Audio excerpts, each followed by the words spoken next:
Fala, amiguinhos anarcocapitalistas, aqui para o canal Reflexões Contemporâneas, uma sequência de vídeo, o que é o Estado e o que são os políticos, com um subtítulo aqui que eu adiciono para vocês, a máfia das autoridades. Bom, como todo mundo bem sabe, vem chegando aí o tal dia fatídico, vamos dizer assim, 6 de outubro, pessoal, alguns aí animados com a eleição, com expectativa que a vida vai mudar, vai melhorar ou não vai piorar, enfim. Para a grande maioria, vamos dizer assim, do gado, acredita que o seu futuro, sua sorte depende de um político, isso já é implantado, na mente das pessoas, isso desde cedo, desde pequeno, por meio da educação formal estatal, mídia, jornais pagos por políticos.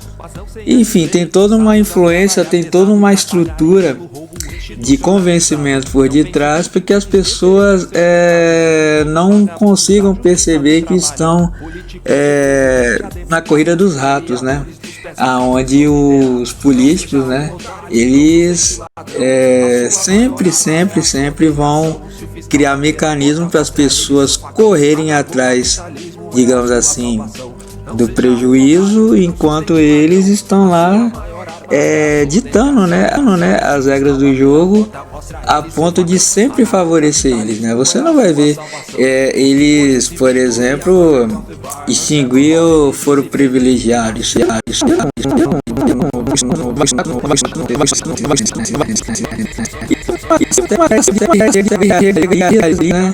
E privilégios que eles não vão, eles vão sempre criar, inclusive situações onde boa parte das pessoas de uma determinada região, por exemplo, fique refém de emprego no setor público, Se você for olhar interiores, Brasil afora, você tem cidades que 70% da população ou 50% da população depende de trabalhar direta ou indiretamente para o setor público, E aí o porquê da máfia das autoridades, Se nós podemos resgatar uma frase célebre, do Juvenal, quem fiscalizará os fiscais? Porque o que é ensinado, inclusive, no início do curso do direito ou de algumas disciplinas como instituições públicas do direito,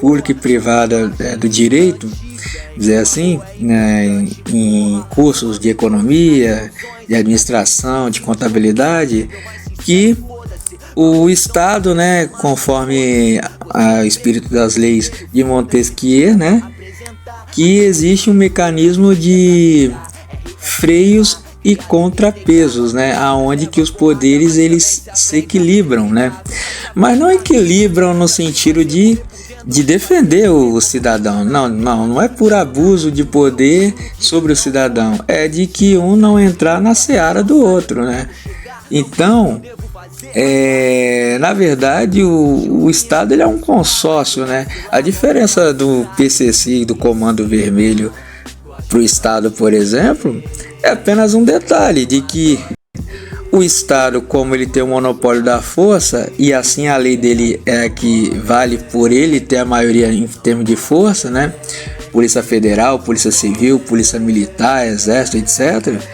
Então a diferença é apenas isso. Então as leis dele passam a valer de maneira coercitiva na sociedade e aí ele dá o nome isso de legalidade, E já o crime organizado, que não é do Estado, mas muitos infiltrados no Estado, eles ficam como uma máfia ilegal, vamos dizer assim. Então só tem uma palavra aí de máfia legal, uma frase, digamos assim, e a máfia ilegal. Ambos são máfia, E pois bem, e aí você deve se perguntar assim, não, mas existe o controle, entre os poderes, etc e tal.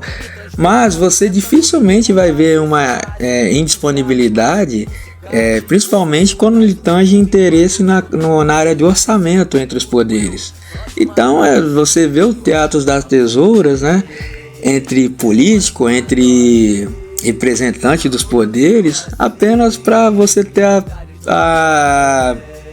vamos dizer assim, a sensação, né, a pequena sensação de achar que eles estão buscando o entendimento correto para a sociedade. Na verdade, estão buscando entendimento entre eles para perpetuarem no poder e assim aos seus, né? Os seus que eu falo, muitos políticos acabam votando seus filhos, parentes, enfim, para dar continuidade nesse domínio, né, sobre a sociedade. Então, se antes você tinha um rei que buscava, evidentemente, deixar para o seu próximo, dizendo assim, da sua família, né? Agora você tem aí, multiplica por centenas e milhares, né? Então esse é um grande problema, né? A escravidão da população que não faz parte desse conjunto de privilégios e que sustentando, né, os pagadores de impostos, sustentando esses que passam de geração em geração. Aí você tem a família Sarney, você tem a família Collor e etc, né?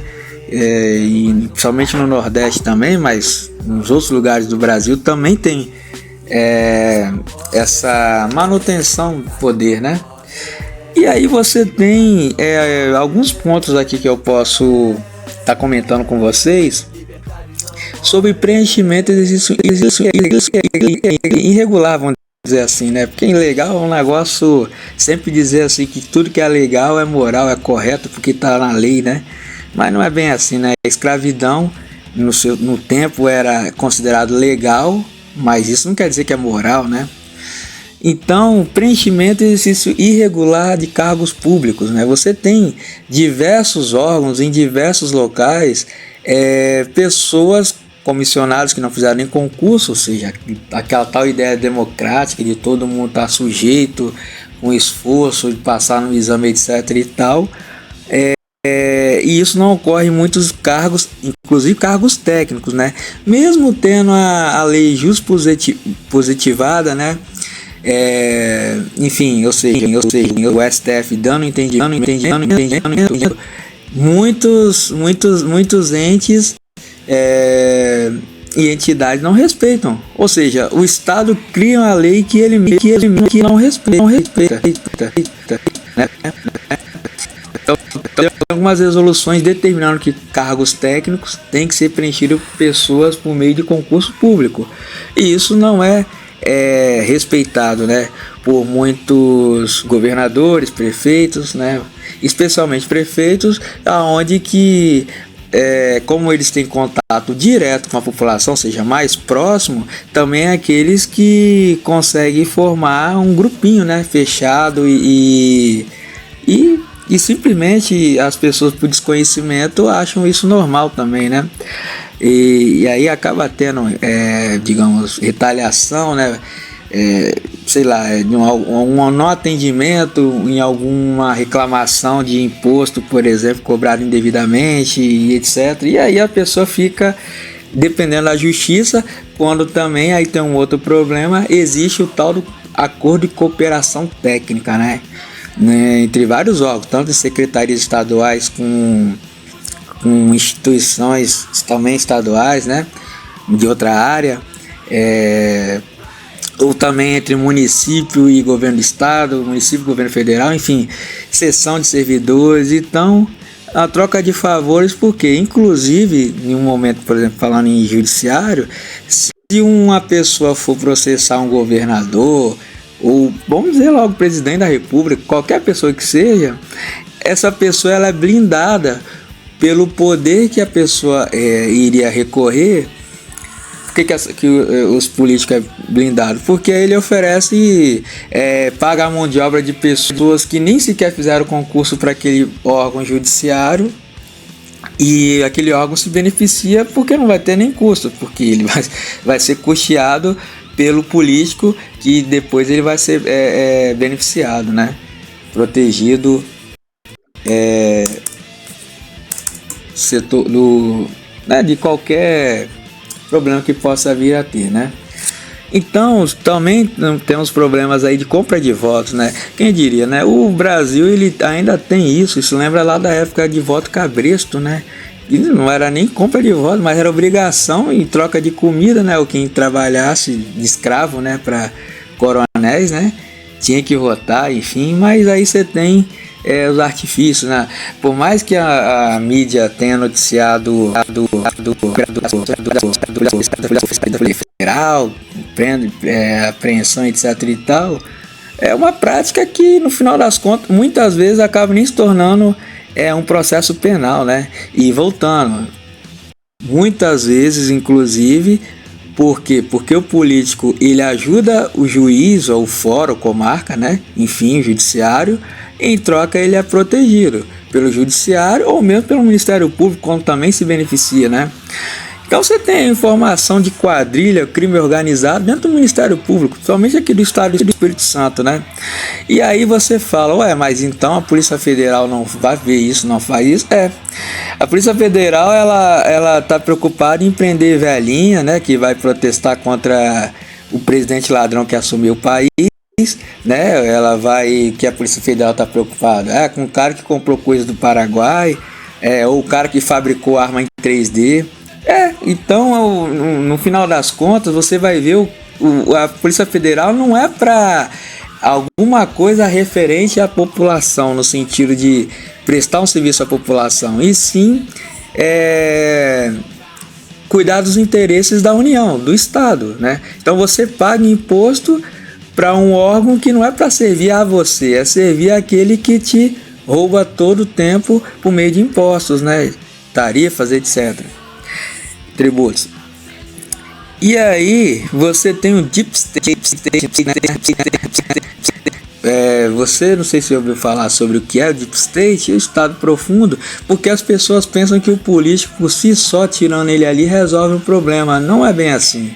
Por detrás do político, inclusive alguns libertários já até escreveram sobre isso, o político é um verniz, né? Ele não é o que é o Estado em si, mas ele é aquele que aparece, né? É um símbolo, né? O Deep State são aqueles funcionários que está por detrás do Estado, que são intocáveis. Faça chuva ou faça sol, tempos e tempos, eles vão estar lá e eles que vão montar toda a engrenagem. Você pode associar eles aos escribas, né, lá da Bíblia. Então, tirar eles, mesmo cometendo corrupção, esses que têm os arranjos com o mundo da corrupção e com políticos corruptos, o que acontece? Aí o conhecimento muitas vezes é com essa pessoa, com esse grupo de pessoas. E aí leva-se muito tempo, talvez anos ou décadas, para recuperar aquele conhecimento que muitas vezes ele leva debaixo do braço ou num arquivo que não fica para a administração, né? Então o Deep State digamos, seria se fosse desenhar o Estado como um corpo humano, ele seria, vamos dizer, né, assim, o pulmão e o coração, né, do corpo humano, e é aquele que, ou vamos dizer assim, então, a parte do cérebro que guarda todas as informações. Melhor, então, assim, colocando como a parte do cérebro, no sentido de ter o armazenamento de conhecimento ali, de que se tirar a pessoa que está ali cometendo a corrupção, aí o político ou qualquer pessoa vai ficar, sei lá, como que vai resolver isso? E o político não vai querer correr esse risco, né? Então existe o corrupto e o corruptor, né? Você tem o político ladrão e você tem o cara do Deep State, né? As figuras que estão ali, que mantém essa engrenagem da corrupção, né? Em troca disso, eles ganham, mesmo muitas vezes ilegais, né? Como é que fala? Abono, né? Abono, digamos, um dia antes das férias, né? Então, como que a pessoa vai ter um abono de um dia antes das férias? Já vai tirar férias e tem um abono ainda, e muitas vezes utilizam isso juntamente com o feriado, né? E muitas normas, né, e leis, né, do próprio órgão, da entidade, não permite isso.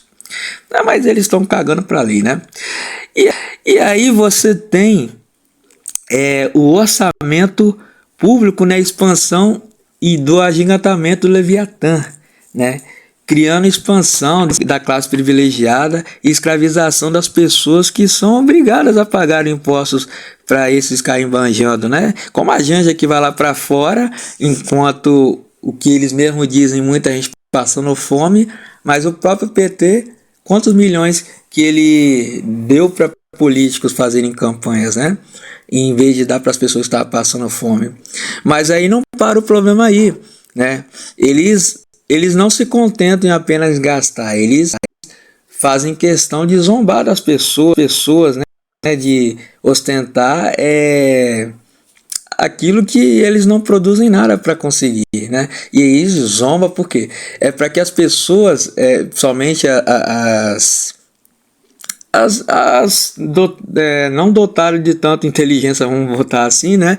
De achar que, poxa, se vê eles lá se dando bem, fazendo coisa errada, vão fazer também, né? Então, é para criar um mecanismo na população, no brasileiro médio, vamos dizer assim, um sentimento de que ele está sendo feito de trouxa e que compensa ser assim, e assim também vai querer ser mais um parasita, vamos dizer assim, do Estado, né? E aí você tem situações, né, de tráfico de influência, né, entre, novamente, político e juízes, promotores, desembargadores, etc. Eles só em algum momento eles vão divergir entre eles porque algum deles deixou de cooperar com o sistema, né? O sistema que eu estou falando, obviamente, é o sistema corrupto, né?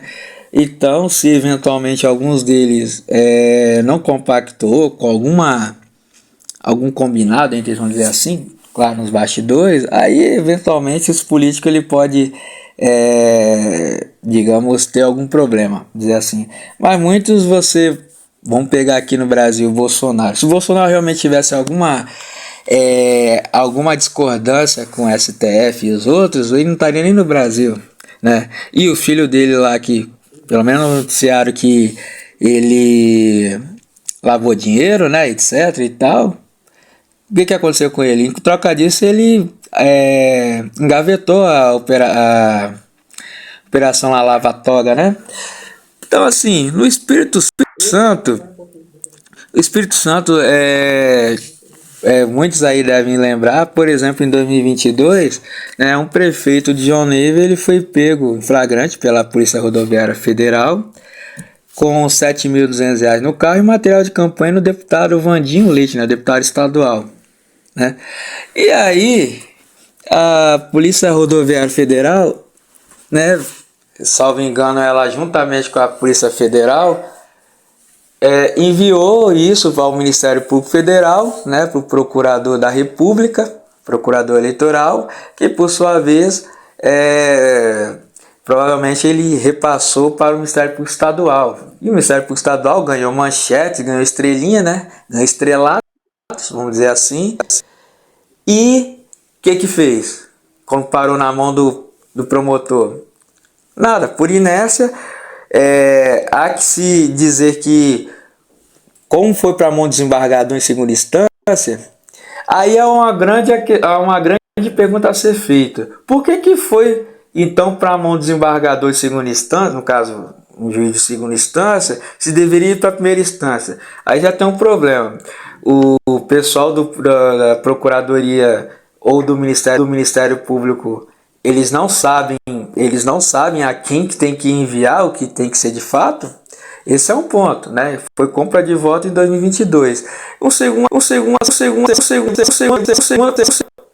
segunda pergunta que eu coloco para vocês é o seguinte: e se já que está um procedimento na primeira instância, já 2022, nós estamos em 2024, qual a justificativa da demora? Porque dizer que é um inquérito, foi pego em flagrante e nem abriram uma ação penal, né? Então, primeiro ganharam holofotes nos jornais, né?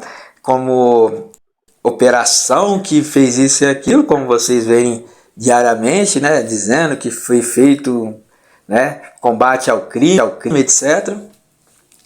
Mas aí, e qual o motivo da demora em primeira instância? A pessoa que cometeu o crime eleitoral, conforme o artigo 229 do Código Eleitoral, ela não poderia nem ser candidata. né? E aí a pergunta que faz primeiro, a pessoa não sabe então qual é a instância, e se na primeira instância porque já não fez a entrada do processo então, que é crime, né? Crime eleitoral, não deixa de ser crime, né? E aí depois vão dizer, né, em palestras e outros lugares, que o político é a representação da sociedade, se o político é ladrão é porque a sociedade é ladrão. Aí você vê pessoas que recebem 90 a 100 mil como promotores e juízes também. Para que eles protejam entre si, né? Blindagem recíproca. Você tem prevaricação de membros do Ministério Público. Você tem prática de crime de político, mas ele, usando o dinheiro da população, vai lá e compra todo mundo, né? Pois bem, né? E muitas prefeituras, principalmente no estado do Espírito Santo, vêm ajudando os fóruns, mas não é por causa da população. O discurso é esse, é ajudar a população. Na verdade, é simplesmente eles ajudarem o fórum para serem ajudados quando eles cometerem um crime, ou uma ilegalidade, ou irregularidade. É assim que funciona. Uma mão lava a outra, as duas sujam a cara. Pois bem, e assim... eu tô fazendo um vídeo diferente para vocês hoje. O que é o Estado você já sabe, você sabe como funciona a dinâmica da corrupção. Tem uns otários aí, uns boboca aqui, que mudar o político, vai mudar, vai resolver tudo. Mudar o político é a mesma coisa que você mudar o motorista. Você não mudou o carro, só mudou o motorista e você continua num carro caindo aos pedaços, né? E isso é o sistema, um carro cai aos pedaços para você, mas não para eles, né? E aí vocês têm situações aí, como tá passando no vídeo, né, de pessoas que tiveram problema com o Tribunal de Contas e depois conseguiram ser políticos, né? Mas o problema com o Tribunal de Contas não significa fim do mundo, não. Sinaliza que a pessoa não tem nem cuidado com o orçamento, né, dos outros, né? E com o dela certamente tem, né? E ainda assim eles seguem como se nada tivesse acontecido, né? E tem aí casos de secretários bancando campanha de político e obviamente secretário recebe dinheiro dos pagadores de impostos para eles bancarem campanha do político. Aí seria uma rachadinha, né? Pega a parte do salário deles e banca o político para que depois eles continuem como secretários, né? Então, você não pode, enquanto empresa, doar para um político. A lei, pelo menos atual, não permite. Mas permite que o comissionado banque a campanha, ou seja, a rachadinha, está dividindo o salário dele com o outro, né? Bancando político. E permite isso para manter esse ciclo aonde que, por exemplo,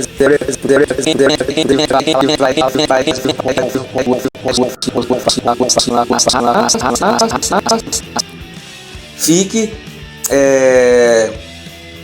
sujeito à pessoa que muitas vezes ele é ensinada por ele, né? Então você tem um outro problema também, a pessoa fica na dependência, quem por exemplo, tem perfil técnico, foi lá, estudou 1 ano, 2 anos, etc.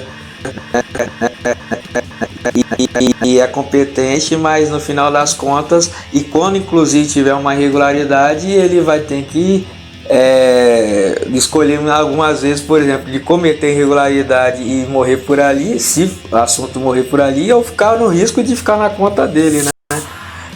Porque ele é subordinado a alguém que pode prejudicar ele na carreira, no plano, enfim, né? Enfim, pode não ter promoção, né? Quem tem lá progressão e promoção, né?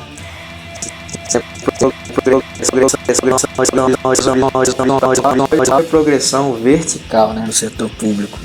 Enfim, todo mundo sabe que o Estado, as pessoas que votam são marionetes do Estado, né? Enfim, você tem a diferença, né? Porque essa é a questão do desacato, né? De crime de desacato. Isso é a maior palhaçada que inventaram no Código, né, Penal, vamos dizer assim. Porque se você então ofender uma pessoa na rua que não é servidor, Mas é zacato, não é crime, né? Se você, claro, injúrias, aceito ainda como crime, enfim. Mas você uma coisa tão grave para o servidor, ele vai colocar. Se você até subir o tom de voz, né? Se bobear, né? Ele vai dizer que é desacato. E eles fazem escândalo mesmo, que eles gostam de achar que eles mandem alguma coisa, né? Não mandam nem na casa deles, né? Mas enfim. Pois bem, você tem aí esse tratamento no sentido do direito, né? De se expressar ou não diferente entre uma casta, né? Uma classe privilegiada e o restante da população, né? E você pode ver nos feriados, às vezes no meio da semana, né? Na quarta-feira eles emendam quinta e sexta. Mas o setor privado tem que trabalhar para sustentar essa galera, né? Aí você tem salários aí, juízes aí de 39 mil, mais auxílio moradia, né? E auxílio refeição de 5 mil. Então é isso que o Estado configura, né? Então o Estado, ele é o sintoma, né? Não a causa, né? Não adianta atacar o sintoma, a causa é a fé das pessoas no Estado, né? Então o Estado, ele vai sim, eventualmente algum dia desaparecer, porque as pessoas vão entender que não faz sentido a existência do Estado, né? Enfim. E você sabe muito bem que aquilo que é legítimo é aquilo que é voluntário, né? E de maneira voluntária. Isso é um mercado, né? O mercado, as pessoas compram, vendem, fazem contratos, estabelecem relações de maneira voluntária, de comum acordo. E isso não é inexistência de contratos e normas entre quem está ali transacionando, né? Fazendo negócio. Isso existe norma assim. Só que isso é específico e apenas que as duas pessoas são afetadas, né? Não é uma lei, uma norma criada para todo mundo, mesmo do outro lado do país ou do outro lado do planeta, etc, né? Então, o anarcocapitalismo, existe 3 caminhos para se chegar ao anarcocapitalismo, né? O libertarianismo é um dos caminhos, onde o Estado ele é ilegítimo por questão ética, né? Mas também tem as vias, digamos, utilitaristas. As pessoas vão ver que o Estado não é um mal necessário, pelo contrário, o Estado é um mal e não é necessário, é um mal desnecessário, e as pessoas vão, em algum momento, sim, se virar contra o Estado, né? Vão parar com essa ideia de achar que é mudando o político que as coisas resolvem, né? E aquilo que atende ao direito natural, né? A pessoa tem direito à vida, né? E é isso, no máximo, os direitos básicos, né? Agora, direito a aquilo que colocaram lá na Constituição de 88, direito a um monte de coisa, e isso é tão mentira que, se fosse verdade, então o Estado teria que ser processado por cada pessoa que não é atendido, né? Mas aí quem é que vai processar o Estado, né? A pessoa vai entrar com processo no Estado utilizando o positivismo que é criado pelo próprio Estado. E aí como é que fica isso aí? A chance de você ter isso em alguma coisa é zero. Ele vai falar que você está na fila de 1 milhão de pessoas, né? Se alguém se deixar de ser atendido no SUS, por exemplo, o Estado vai argumentar que falta dinheiro ou que tem muita gente. Então ele cria as leis que ele mesmo não cumpre, né? O Estado é uma grande mentira, né? Hoje aqui terminando mais vídeo aqui sobre aqui o que é o Estado e o que são os políticos, né? E o Estado é uma máfia, né? A máfia das autoridades, aonde que eles, para manterem status quo e manterem seus privilégios, eles praticam aquilo que eles acusam os outros de fazer, né? Os políticos, os serventuários, né? O próprio judiciário, membros do Ministério Público, eles praticam, né? Não todos, evidentemente, tem pessoas decentes, tem, né? mas em sua grande maioria, e a natureza do Estado é isso mesmo, eles praticam tráfico de influência, corrupção passiva, né? Então eles praticam prevaricação, então eles escrevem lá que é prevaricação é crime, eles mesmos praticam, né? Então, eles quando eles vêm com a pauta social, com relação a discriminação, assédio, e eles mesmos praticam assédio e discriminação, mas aí quando eles têm que responder, eles não vão fazer isso, né? Entre eles, ouvidoria, corregedoria e o próprio secretário, ou presidente, ou governador, quem quer que seja, engaveta. Por quê? Porque se o sistema colapsaria, né? Se as normas criadas por ele e as causas que eles dizem combater se voltam contra ele mesmo, aí o Estado estaria dando um tiro nele mesmo, né? Cometendo ele suicídio, né? Então, assim, ele coloca essas normas, questões sociais, pautas ditas empáticas, vamos dizer assim, mas quando é entre pessoas de fora do Estado, né? Ou alguém então contra alguém do Estado. Agora, se for entre eles, assim, alguém menos favorecido dentro da estrutura deles, né? Eles ignoram. Então, assim, entre eles fazem de conta que nada acontece, né? Então, amiguinho, você aí que ainda acredita nessa história aí de eleger político, para de idolatrar político, você tá parecendo um idiota, né? Pois bem, é isso aí. Hoje o vídeo encerro por aqui e até a próxima. Valeu!